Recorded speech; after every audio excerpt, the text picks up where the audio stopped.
একজন পুরুষকে চেনা যায় তার স্ত্রীর প্রেগন্যান্সির সময়।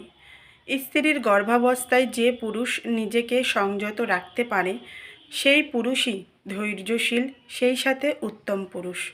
সাধারণত দাম্পত্য জীবনের মধ্যে সবচেয়ে গুরুত্বপূর্ণ এবং কঠিন সময় হচ্ছে স্ত্রীর গর্ভাবস্থার সময়টুকু। এই সময়ে স্বামী স্ত্রীর মাঝে শারীরিক দিক থেকে কিছুটা দূরত্বের সৃষ্টি হয়। যদি পরস্পরের মনের দিকটা স্বয়ংসম্পূর্ণ থাকে তবে এই কঠিন সময়টা খুব সহজে পার করা যায়। স্ত্রীর প্রেগন্যান্সি কিংবা গর্ভাবস্থার সময় পুরুষদের হতে হয় অত্যন্ত ধৈর্যশীল। যে পুরুষ স্ত্রীর কথা চিন্তা করে এই সময়টাতে ধৈর্য ধরে স্ত্রীর পাশে থাকতে পারে সে পুরুষ নিঃসন্দেহে প্রশংসা পাওয়ার যোগ্য।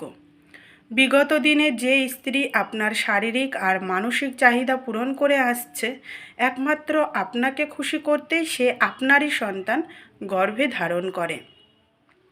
আর যদি এই অল্প কটা দিন ধৈর্য না ধরতে পারেন তবে আর তাকে কিংবা আপনার অনাগত সন্তানকে ভালোবাসলেন কোথায়? যারা মূলত শুধু শরীর খোঁজে তারা কস্মিন কালেও স্ত্রীর গর্ভাবস্থায় ধৈর্য করতে পারে না। আর যারা স্ত্রীর মনের যত্ন নেয় তারা যে কোনো কঠিন পরিস্থিতি মোকাবিলা করে তার ধৈর্য এবং ভালোবাসার প্রমাণ দেয়। স্ত্রীর কোনো পণ্য নয় যে শুধুমাত্র প্রয়োজনে তার কাছে ডাকতে হবে কিংবা তার কাছে থাকতে হবে, বরং তার খারাপ সময়ে বিশেষ দিনে তার পাশে ছায়ার মতো লেগে থাকাটাই হচ্ছে প্রকৃত স্বামীর পরিচয়।